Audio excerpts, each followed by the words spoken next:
Assalamualaikum warahmatullahi wabarakatuh. Sobat Zona Pandang, saya kemarin mendengarkan podcast yang dibuat oleh Deddy Corbuzier dengan Buya Razi. Setelah 1 jam, 7 menit, dan beberapa detik saya dengarkan podcast tersebut, maka kesimpulan saya bahwa podcast ini menguntungkan untuk Zionis dan merugikan untuk Palestina. Ya. Saya mengatakan seperti ini, bukan saya berarti menuduh Deddy Corbuzier itu antek-Zionis atau Buya Razi itu antek-Zionis, pro-Zionis. Tidak, saya tidak menuduh seperti itu. Ya, mungkin ini adalah kesalahan mereka, kekeliruan mereka dalam komunikasi, tapi dampaknya jelas. Podcast tersebut menguntungkan Zionis dan merugikan Palestina.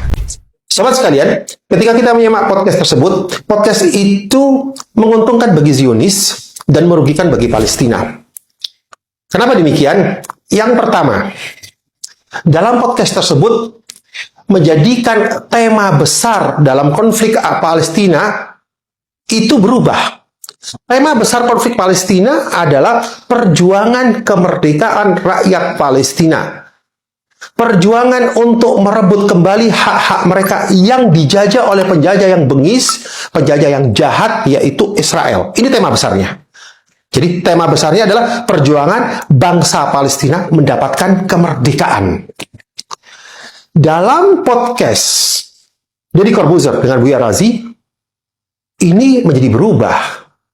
Coba bayangkan, Deddy Corbuzier menyatakan, perang ini adalah perang antara Palestina dan Israel yang masing-masing didukung oleh negara-negara besar. Ada di antara negara-negara besar yang pro-Israel dan ada negara-negara besar yang pro-Palestina.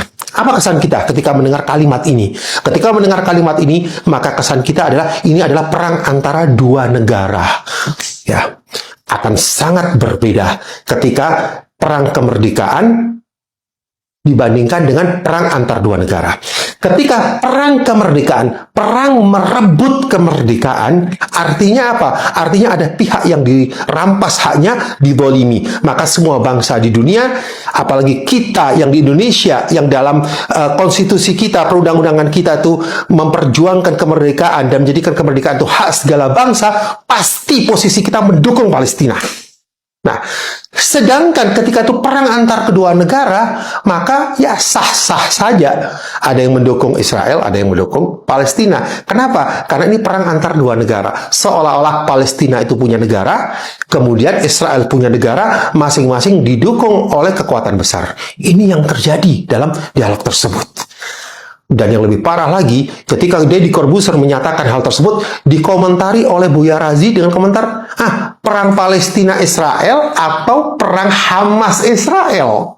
Nah, bahkan ada kesan mengecilkan perjuangan yang sedang terjadi sekarang. Seolah-olah itu bukan perjuangan rakyat Palestina, tapi itu adalah konflik antara sekte atau salah satu faksi perjuangan yang ada di Palestina saja melawan Israel.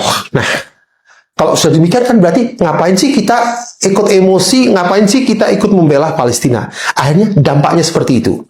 Kira-kira kalau dampaknya seperti ini, bahagia nggak sih Israel? Seneng nggak sih Zionis adanya podcast ini? Ya, silakan ya sobat sekalian menjawabnya. Ya. Kemudian ditambah lagi dengan pernyataan Deddy Corbuzier yang mengatakan ini adalah perang perebutan wilayah bernuansa agama, dan itu diaminkan oleh Buya Razi. Jadi apa? Ini sekedar perebutan wilayah. Kalau perebutan wilayah itu kan seolah-olah nggak jelas itu wilayah siapa. Padahal ini adalah jelas, ini adalah tanah rakyat Palestina yang dirampas oleh penjajah Zionis Israel. Poin kedua yang saya tangkap dari podcast tersebut, dan itu menguntungkan bagi Israel, 1 jam 7 menit 3 detik. Saya tidak mendengar satupun ungkapan dari kedua orang ini yang mengecam keras Israel. Nggak ada. Sama sekali tidak ada kecaman terhadap Israel. Padahal setiap hari kita disuguhi pemandangan di depan kita bagaimana rakyat sipil dibantai oleh Israel. Ya. Dilakukan genosida. Ini adalah kejahatan kemanusiaan yang terburuk, terjelek mungkin selama abad ini. Ya. Rumah sakit dibom. Anak-anak kecil, sekolah, korbannya para wanita, bumi hangus. Sampai sekarang setengah dari wilayah Gaza itu sudah rata dengan tanah. Korban penduduk sipil sudah lebih dari 10.000. Tapi saya tidak mendengar satupun kecaman untuk Israel. Masya Allah. Seneng nggak sih Israel kalau dengar seperti ini? Bahagia nggak sih Israel? Ada orang membahas kejadian yang terjadi di sana 1 jam lebih dan tidak ada satu kecaman pun buat Israel. Ya, kalau kita emosi, kalau kita marah terhadap Israel wajar. Ya cukup menjadi manusia saja yang adil, kita itu bisa marah kepada Israel. Ya. Bung Deddy Corbuzier selalu mengatakan saya berusaha netral dan objektif. Bung Deddy orang yang netral itu bukan orang yang selalu mengambil jarak yang sama antara penjahat dan korban. Oh, saya netral sehingga jarak saya dengan penjahat dan korban itu saya ambil jarak yang sama. Enggak seperti ini. Orang netral ketika melihat ada kejahatan yang jelas-jelas, maka dia akan berpihak pada korban. Itu jelas. Ya, jelas seperti itu.